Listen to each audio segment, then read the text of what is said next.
En Punto Noticias, la noticia vive.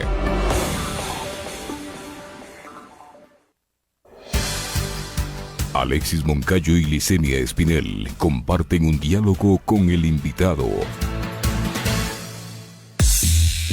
En Punto Noticias hablamos de...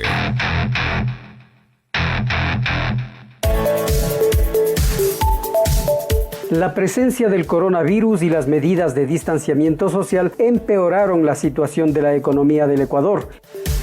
El Fondo Monetario Internacional en su informe de octubre prevé una tasa de crecimiento del PIB real de menos 11% para 2020 y estima que en 2021 la tasa de crecimiento en la economía aumentará al 4,8%. La suspensión de las actividades productivas en el país debido a la pandemia del COVID-19 afectó negativamente a la economía ecuatoriana. Según datos de las cuentas nacionales publicados por el Banco Central del Ecuador, en el segundo trimestre de 2020, el Producto Interno Bruto decreció en 12,4% respecto a igual periodo de 2019, la mayor caída trimestral observada desde el año 2000. Sin embargo, este decrecimiento experimentado por Ecuador fue menor al que sufrieron otros países de la región en el segundo trimestre de 2020, según el Central.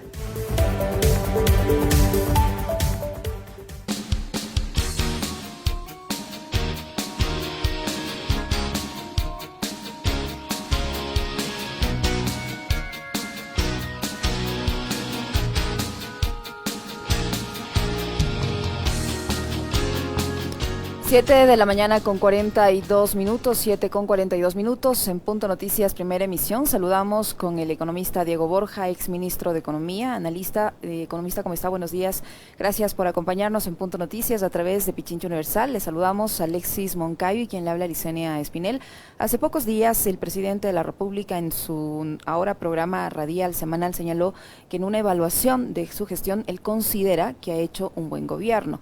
El 12 de diciembre pasado el ministro de Economía, Mauricio Pozo, señaló que hay una recuperación de nuestra economía, que se evidencia una recuperación paulatina ante el impacto de la pandemia del coronavirus y que espera un decrecimiento cercano al 9% para cerrar este 2020. ¿Cómo evalúa usted la situación económica del país? ¿Cómo vamos a cerrar este 2020? Buenos días, bienvenido. Buenos días, Licenia. Buenos días, Alexis. Un cordial saludo a quienes nos escuchan por Radio Pichincha. Evidentemente el discurso oficial está totalmente desconectado de la realidad. El Ecuador está viviendo el peor año probablemente de su historia, no solamente desde el retorno constitucional, probablemente de toda su historia republicana. Una caída de la economía del orden del 11 o 12% como se prevé para este año. No la ha vivido ni siquiera en los peores momentos como el del año 99-2000, cuando la economía virtualmente quebró. 3 millones de ecuatorianos tuvieron que salir a pedir refugio económico fuera del país porque el país les negaba esa posibilidad de sobrevivencia. Miles de empresas quebraron, la economía, como digo, virtualmente quebró y ahora estamos en una situación aún peor, incluso de acuerdo a las cifras oficiales del Banco Central o del Fondo Monetario Internacional tan cercano a este gobierno. Entonces, la situación económica que vive el Ecuador, la situación social derivada de esa situación económica es desastrosa. La pobreza ha aumentado al 30%, o sea, hemos regresado 10 años atrás en la historia. La indigencia en el Ecuador está superando el 10%. Eso es personas que viven con menos de $1 por día. Es una calamidad humanitaria la que vive el país. En cuanto al empleo, el 70% de los ecuatorianos tienen un empleo inadecuado. Imagínense lo que es eso. Más de 2 de cada 3 ecuatorianos con un empleo inadecuado, es decir, sin salarios mínimos, sin beneficios sociales, y esto le debemos a una muy mal llamada ley humanitaria que tiene que derogarla el próximo gobierno porque ha permitido la precarización aún mayor del empleo. Hemos visto cómo se han anunciado cifras oficiales de 515,000 despidos, ¿no? 515,000 actas de finiquito de trabajadores, 300,000 trabajadores han salido del IES, el desempleo entre jóvenes hombres y jóvenes mujeres está muy por encima del desempleo promedio, en el caso de las mujeres bordeando el 20%, en el caso de los hombres superando el 15%, y así. Entonces, desde ningún punto de vista, el Ecuador está en una situación ni mínimamente estable, y claro, el discurso de Moreno, el discurso de sus ministros está desconectado de la realidad. Economista, ¿cómo está? Un gusto saludarle. ¿Cuánto tiene de culpa en esto el gobierno nacional? Porque, a ver, hay algo que sí hay que tomar en cuenta, y es que el mundo entero está enfrentando una coyuntura, digamos, anormal, ¿no? Por llamarla de alguna manera.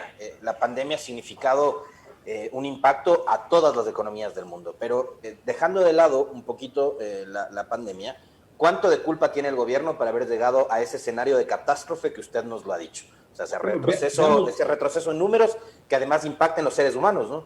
Veamos brevemente cifras. El año 2017 se cierra con 2.4 de crecimiento. El año 2018, sin pandemia, sin shock petrolero, sin caída de la producción, sin haber parado las actividades, ya estábamos en el 1.3. O sea, habíamos perdido un punto porcentual de crecimiento en un año.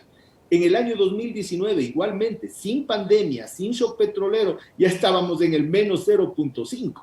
Entonces, obviamente no se le puede endilgar al gobierno la responsabilidad del virus, la responsabilidad de la pandemia, pero sí de su mal manejo.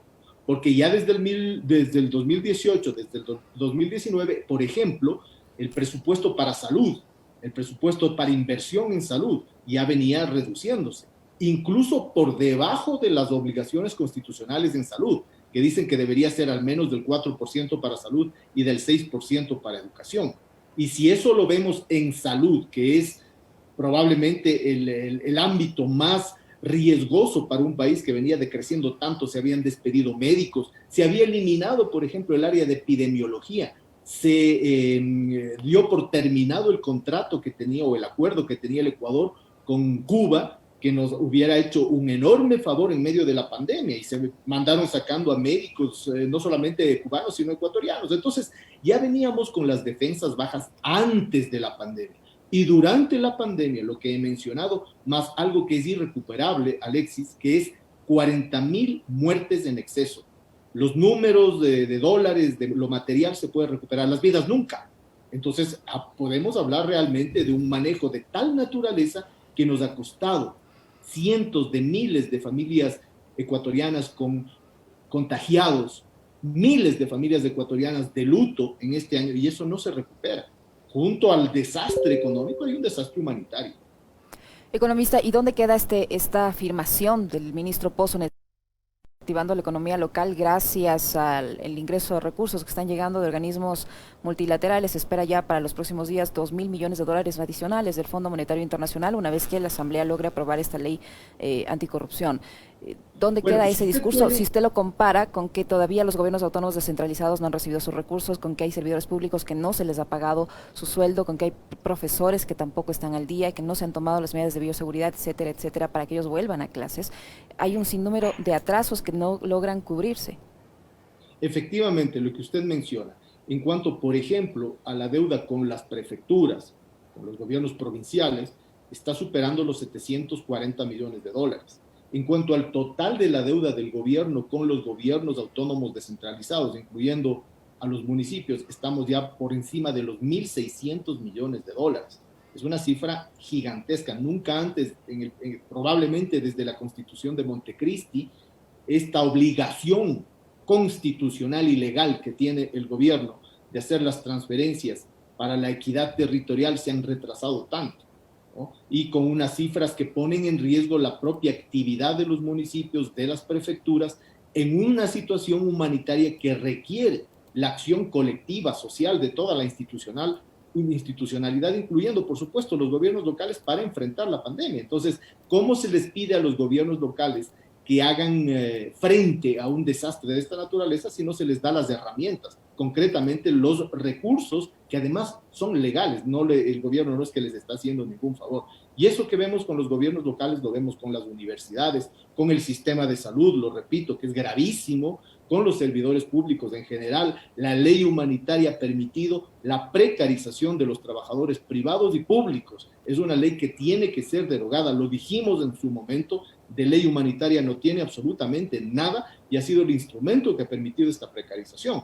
En ese contexto, si el Ecuador recibe $2,000 millones del Fondo Monetario, que ya lo recibió, que está por debajo, por cierto, de la cantidad de dólares que prepagó incluso de deuda entre enero y junio, es decir, sacamos del bolsillo propio el momento más duro de la crisis, casi 3.000 millones de dólares, más de 3.000 millones de dólares. Y después de 6 meses nos dan 2.000 millones de dólares como un alivio, cuando más necesitábamos, prefirió el gobierno pagar a los bonistas privados, o a los que tienen bonos de deuda ecuatoriana, que son normalmente fondos y bancos privados, prepagó a bancos, al Goldman Sachs, al Credit Suisse, prepagó la deuda, generando incluso una tasa efectiva de interés muchísimo más alta de la oficial, y eso es una ilegalidad que se cometió. Entonces, de repente se reciben 2.000 millones con una condicionalidad absurda, que además le condena al Ecuador a estar en recesión, en desempleo, en pobreza por muchos años. Claro, es un alivio. Y después de una caída tan drástica, si cae la economía 12%, cualquier trigo es limosna, pues. Entonces, en un momento de caída, probablemente el próximo año sea un año de recuperación, pero después de que hemos caído en un abismo, en un pozo. Entonces, realmente, ahí no es de extrañarse que después de semejante caída pueda haber un momento de recuperación que ojalá llegue a la cifra oficial que están diciendo del 4%. Ojalá. Eso va a depender mucho de cuál sea el nuevo gobierno y qué tipo de política se aplique. Porque si sigue la continuidad de la política de Moreno, si sigue la continuidad, y ahí tiene varios candidatos con los cuales puede continuar esto, por ejemplo, Guillermo Lasso, que ha cogobernado con Moreno, no vamos a tener recuperación. Porque la línea de Lasso, por ejemplo, es una línea de mayor recesión, de mayor ajuste, con ese discurso que hay que achicar el Estado y cosas de ese estilo, no nos recuperaríamos. Claro, ojalá nos recuperemos en los niveles que se está diciendo con un cambio radical de la política económica.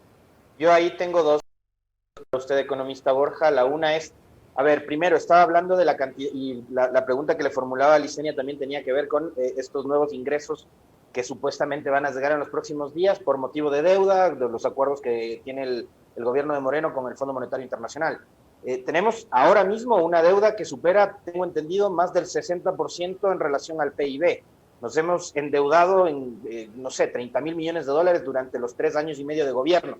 Yo ahí la pregunta, la primera que le quiero plantear es, ¿a dónde se ha ido esa plata? Si no vemos escuelas, no vemos carreteras, no hay hospitales, se murieron 40.000 personas en la pandemia, no nos dotaron de vacunas, de medicinas, no nos dotaron en los hospitales de los implementos médicos para que incluso el personal profesional médico, los doctores puedan protegerse. ¿A dónde se fue la plata de los acuerdos con los multilaterales, por un lado? Y por otro, economista Borja, estas políticas recesivas, estas políticas de ajuste, si bien han perjudicado a una gran cantidad de ecuatorianos, usted ha dicho 30% en la pobreza, 10% en la indigencia, 70% en el empleo inadecuado, también benefició a alguien. ¿A quién benefició la política económica de Moreno? A un minúsculo, recontraminúsculo grupo de ecuatorianos, menos del 1%. A los banqueros que nunca han perdido. En días pasados, en un programa que yo mismo participé con el presidente de la Asociación de Bancos Privados, él decía, en este año vamos a disminuir nuestra rentabilidad. No dijo, hemos perdido, hemos disminuido la rentabilidad.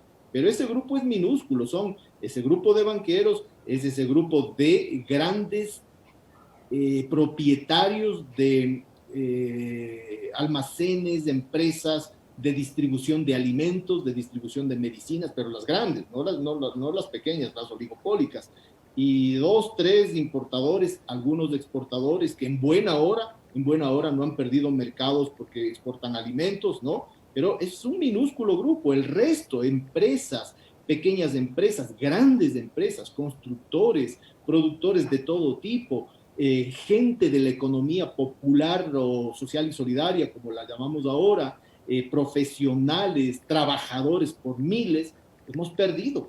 Las clases medias virtualmente han desaparecido. Los niveles de desempleo en una ciudad como Quito han llegado a niveles que nunca antes en la historia los habíamos tenido. Y a eso usted sume un fenómeno que ya lo vivía el Ecuador, que es el fenómeno migratorio, con lo cual vemos mendicidad en todas las ciudades del país. Entonces, el minúsculo grupo que ganó, la gente vinculada al capital financiero, sobre todo nacional e internacional, no se compadece con todos los que perdimos. Economista, economista Borja, uno de los pedidos del Fondo Monetario Internacional que está por allí, yo digo medio escondido, pero que todavía corremos el riesgo de que suceda en la Asamblea Nacional, y es el que tiene que ver con el Banco Central, con su autonomía, con una especie de privatización del Banco Central. Si esto llega a ocurrir, porque yo digo todavía existe el peligro de que pueda pasar, porque a esta administración le quedan alrededor más o menos 5 meses, ¿cómo podría en caso de que se apruebe esta reforma sobre el Banco Central que pide el Fondo Monetario Internacional, cómo podría esto complicar la gestión del nuevo gobierno? Es que lo que están haciendo a última hora, o sea, el daño final, puede ser un daño aún más letal del que ya han venido realizando. La agenda de privatización, por ejemplo, no se ha detenido. Seguimos viendo cómo se quiere ya vender a última hora el Banco del Pacífico, la refinería de Esmeraldas, CNT, cómo se quiere privatizar, y usted lo ha dicho con todas las palabras, del Banco Central del Ecuador, que ya lo intentaron en diciembre del año pasado, del 2019, con esa modificación del Código Orgánico Monetario y Financiero, pero no, realmente las fuerzas no les dio para semejante desatino, ¿no? Que es modificando el directorio del banco al mismo estilo del año 98-99, cuando el Banco Central era el alcahuete de los bancos privados que quebraron la economía, que se llevaron un montón de plata y que esa factura la pagó el pueblo ecuatoriano en general. Eso han querido hacer. Pero no solo está ahí, está la línea de flexibilización laboral en el sentido de la ley humanitaria. O sea, ya lo hicieron, ya empezaron, quieren hacerlo incluso más. Han seguido con la liberalización del comercio. Hemos visto en días pasados cómo han anunciado con bombos y platillos la firma de un acuerdo que es casi una línea de TLC con los Estados Unidos, ¿no es cierto? Como si fuera la gran cosa para el Ecuador, cuando pues eso puede provocar destrucción en los pequeños productores agrícolas que sobre todo nos proveen de alimentos y que hemos visto la importancia precisamente durante este tiempo de pandemia. La condicionalidad del Fondo Monetario es desastrosa. Le pide al Ecuador que disminuya aún más la inversión pública y el empleo público. Hemos visto en días pasados una comunicación del conjunto de las prefecturas, donde le dice al gobierno, bueno, si ya nos va a quitar, no nos quite más del 5% que aprobaron precisamente con ese cambio de la ley de planificación y finanzas, que es una reducción enorme, quitar el 5% de inversión, el 5% de gasto a los gobiernos locales en un momento de pandemia. Entonces, esa línea de política que nos impone o que ha permitido el gobierno que le imponga al país el Fondo Monetario Internacional no se compadece con los recursos que se han entregado. Es decir, es más el caldo que los huevos, como dice nuestro pueblo, porque lo que ha llegado en efectivo no va a compensar la pérdida que tenemos por esa condicionalidad desastrosa de política económica. Ese acuerdo el próximo gobierno tendrá necesariamente que revisarlo, porque en esa camisa de fuerza se le impide a la economía recuperar el crecimiento.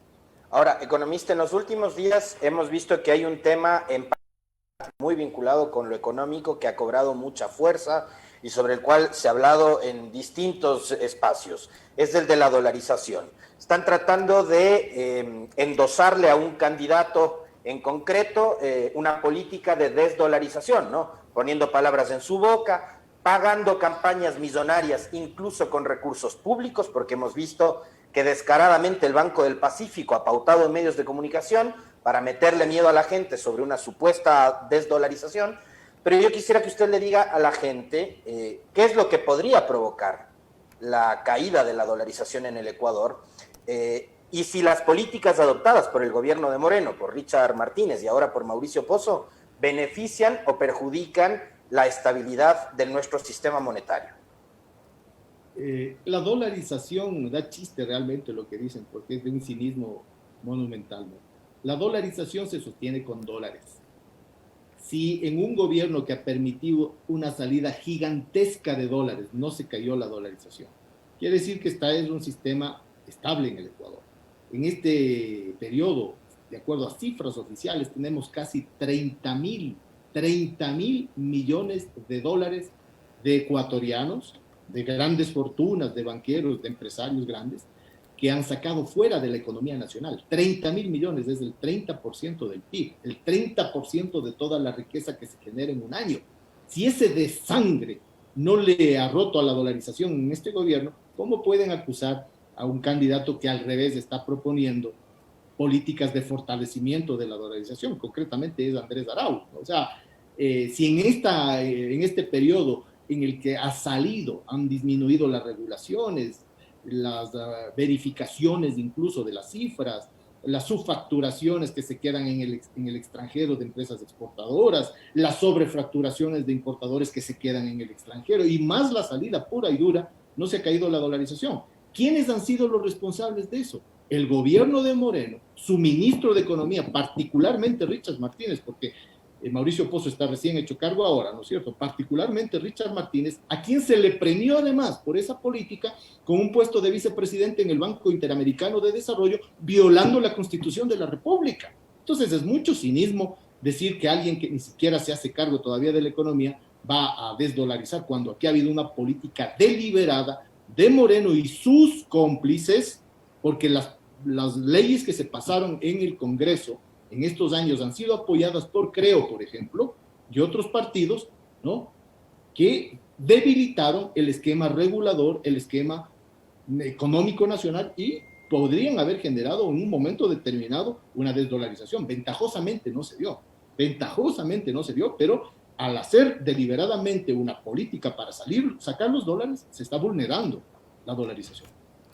Economista Borja, versiones que nos ha dado el ministro de Economía, Mauricio Pozo, es que se va a entregar un país en orden, un país caminando con convenios internacionales, con organismos multilaterales, y que ojalá, dice él, tengamos un próximo gobierno sensato y responsable que le dé continuidad a las cosas que están bien. Y en ese marco ha anunciado que se trabaja en una reforma tributaria que le deberá implementar la siguiente administración. ¿Usted conoce en qué consistiría esta reforma tributaria y si este país va a ser entregado en orden y caminando? Mire, vamos por lo primero, la reforma tributaria. El propio director de Finanzas Públicas del Fondo Monetario Internacional ha señalado en varias ocasiones, incluso lo informó el diario español El País, este señor del Fondo Monetario Internacional, aliado del gobierno, a quien tanto admiran, dice: las reformas tributarias post pandemia tienen que ser reformas redistributivas. Es decir, quien más gana, más paga. Tienen que centrarse en los impuestos sobre la renta, sobre los ingresos, no en los impuestos indirectos como el IVA. Tienen que ser de carácter progresivo, no regresivo. Lo dice el aliado de este gobierno, a quien tanto admiran, el Fondo Monetario Internacional. Entonces, sería de esperar que, si están tan de acuerdo con lo que dice el fondo, una reforma tributaria vaya por esa línea. Es decir, hacer que paguen los que más tienen, cosa que no sucedió. En la reforma a la ley que le llamaron también inadecuadamente ley de fomento productivo, ¿qué hicieron? Condonar multas, intereses y recargos a los grandes evasores de impuestos. Cuando hubo la posibilidad de poner un impuesto pequeñito a los activos de empresas ecuatorianas que tienen en paraísos fiscales, tanto la bancada del gobierno como la de Creo se opusieron, y era apenas del 2%. Esa es la historia. Por sus obras los conoceréis. Si vemos que han hecho eso, ¿cómo esperamos que una reforma que lleve adelante este gobierno va a ser de otro orden? Es muy difícil, porque es poco creíble. Si ya lo pudieron hacer en todos estos años y no lo hicieron, ¿por qué lo van a hacer al final? Eso en primer lugar. En segundo lugar, que la economía queda estable. Hay que ver todavía, porque si es que hoy día evaluamos la economía está descalabrada, está en un verdadero abismo. Hay 6 meses más, 5 meses más. Bueno, veremos qué se puede hacer en 5 meses. Ojalá no siga habiendo destrucción. Pero lo que anuncian, privatizaciones, flexibilización laboral, más desregulación del gasto, más desregulación del sistema de capitales, ¿qué es lo que estamos viendo? Una contracción mayor de la economía, un traspaso a última hora de grandes y beneficiosos activos al sector privado. Entonces, quizás a quienes les van a dejar bien parados, eso sí, es a ese minúsculo grupo de ecuatorianos que han ganado con este gobierno y siguen ganando. Mientras tanto, economista Borja, ¿quién asume el costo de esta crisis? Le pregunto esto porque, por ejemplo, después del congelamiento de los depósitos y del salvataje bancario del 99 y el 2000, quienes asumieron el costo fueron los ciudadanos de la clase media, los trabajadores, etcétera, etcétera, ¿no? Quienes tuvieron que después migrar hacia los Estados Unidos, hacia Europa. para poder solucionar sus problemas económicos a quienes les congelaron sus depósitos. En este caso, ¿quiénes estamos asumiendo el costo de esta crisis profunda que nos está dejando el gobierno de Moreno? Bueno, eso es lo que voy a decir, es una verdad de perogrullo, porque eso lo está viviendo y sufriendo el pueblo ecuatoriano. Mire, las clases medias, los profesionales, los pequeños emprendedores, los pequeños comerciantes, la gente que tiene algún emprendimiento productivo del campo y de la ciudad han sido destrozados. Las clases medias han sido pauperizadas completamente. Hay gente que no puede ni pagar los mínimos de las tarjetas de crédito, ni las deudas que tienen con almacenes como las que tienen tarjetas de fidelidad, que han tenido que sacar del colegio a sus hijos porque no pueden pagar pensiones y no hay regulación sobre nada, que siguen acumulando las deudas de luz, agua, teléfono, internet, cuando el internet es un bien que debería ser un derecho humano, ¿no? En un momento en el cual se necesita para que los chicos accedan a la educación, ¿no? Toda esa clase media ha sido destrozada. No se digan las clases trabajadoras, no se digan las clases de personas que ni siquiera tienen un trabajo, de trabajadores informales. Entonces, la masa poblacional de gente que ha sido perjudicada enormemente es la inmensa mayoría, el 99% de los ecuatorianos. ¿Quiénes pagan la factura? Todas esas personas estamos pagando la factura, porque deliberadamente ha habido una política en la que no se ha beneficiado a esas personas. ¿Pudo haber sido la política económica diferente? Claro que sí. ¿Cómo no? Si en vez de pagar esos 3.000 millones de dólares entre marzo y junio se destinaban a proteger las vidas, a proteger la salud, a evitar los contagios y a proteger la economía, hubiéramos tenido una caída como muchos países en el mundo, pero no de esta magnitud. Entonces la factura la está pagando la gran mayoría del pueblo ecuatoriano. Economista Borges, estamos a las puertas de una nueva elección presidencial. ¿Qué cambios debería implementar la nueva administración, además de esta reconsideración del acuerdo con el Fondo Monetario Internacional? Adicionalmente, ¿qué más se debería hacer para enrumbar a la economía nacional? Como se suele decir, el cambio debería ser del medio a la mitad, completamente, de 180 grados. Si es que estaban restringiendo la inversión, hay que aumentar la inversión. Si es que se ha dificultado el acceso al crédito para productores de todo tamaño, hay que facilitar el acceso al crédito. Si se ha disminuido el gasto en seguridad, en salud, en educación, hay que aumentar el gasto en esas áreas. Si es que se ha entrado en una agenda de privatización de última hora, hay que detener esa agenda de privatización.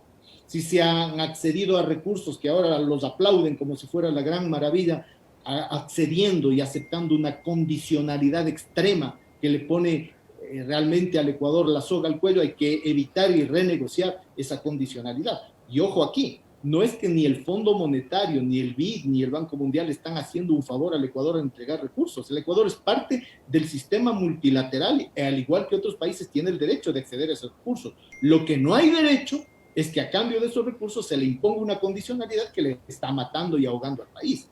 Entonces, ¿qué cambio hay que hacer? Un cambio completo, un cambio extremo en el manejo de la política económica, donde se ponga a la salud por delante, a la educación por delante, al empleo y a la reactivación económica por delante.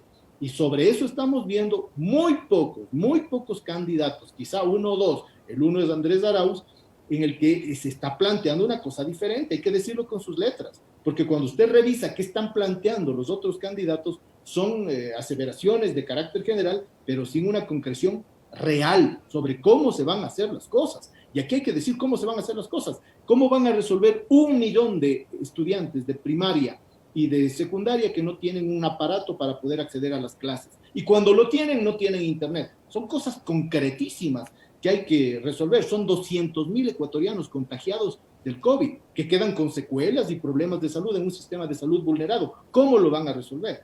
Eso no lo estamos escuchando, sino de muy pocos candidatos. Yo quisiera pedirle su opinión a propósito porque usted decía hace un momento, obvio, hay que darles crédito y mejores condiciones a los emprendedores, a los trabajadores en la agricultura, en el campo, etcétera. Hay un candidato que es dueño de un banco, economista Borja, que ha dicho voy a dar un crédito al 1% de interés a 20 años plazo. Ese mismo candidato que tiene una fortuna en un paraíso fiscal que dice que va a traer inversión, pero que no trae sus recursos a invertir acá.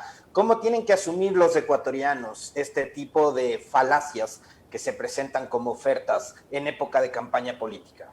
Yo creo, Alexis, que eso se cae por su propio peso, porque la gente no es boba. la gente no es boba, no come cuento, la gente mira y toma sus decisiones. Si alguien que ya lo pudo haber hecho, que es el dueño de un banco, no ha entregado el crédito, no digamos al 1%, digamos al 5%, ¿cómo se puede creer que eso va a suceder en el futuro? Cuando solamente el fondeo del crédito está muy por encima del 1%. Entonces, son ofertas demagógicas que pretenden hacer creer a los ecuatorianos de algo que lo hemos visto que no es así. Entonces, yo creo que eso más bien se vuelve como un boomerang para quienes plantean cosas que son absurdas, ¿no? Y que si hubieran sido con una mediana lógica, ya lo hubieran hecho y no lo han hecho. Muchísimas gracias, economista, por su tiempo, por la información que nos ha proporcionado. El exministro de Economía, Diego Borja, nos acompañó en nuestra primera entrevista aquí en Punto Noticias a través de Pichincha Universal. Muchísimas gracias. Muy amable, economista. Gracias. Y sobre lo que decía el economista Borja, ¿no? Solo basta ver, digo yo, hacer el ejercicio como ciudadanos, de informarnos y solo analizar cuánto cobran todos los bancos, no por señalar solo el del candidato, digo todos. Pero en esta ocasión también el banco del candidato. ¿Cuánto nos cobran por un préstamo de consumo? ¿Y cuánto más nos cobran de interés por un préstamo para adquirir un vehículo o una casa? Hagan ese ejercicio y tendrán allí la respuesta. ¿Qué opinas? Yo me quedo con la frase también del cierre de Diego Borja. Los ecuatorianos no somos tontos. Los ecuatorianos no somos tontos. Aunque tengamos un gobierno que pretenda todo el tiempo jugar con la inteligencia de los ciudadanos, pero yo confío en la sabiduría con la que vamos a llegar a las urnas en febrero del 2021. Nada más. 8 de la mañana con 11 minutos, una pequeñísima pausa, amigos. Regresamos para hablar con la legisladora Marcela Guiñaga. No se vayan.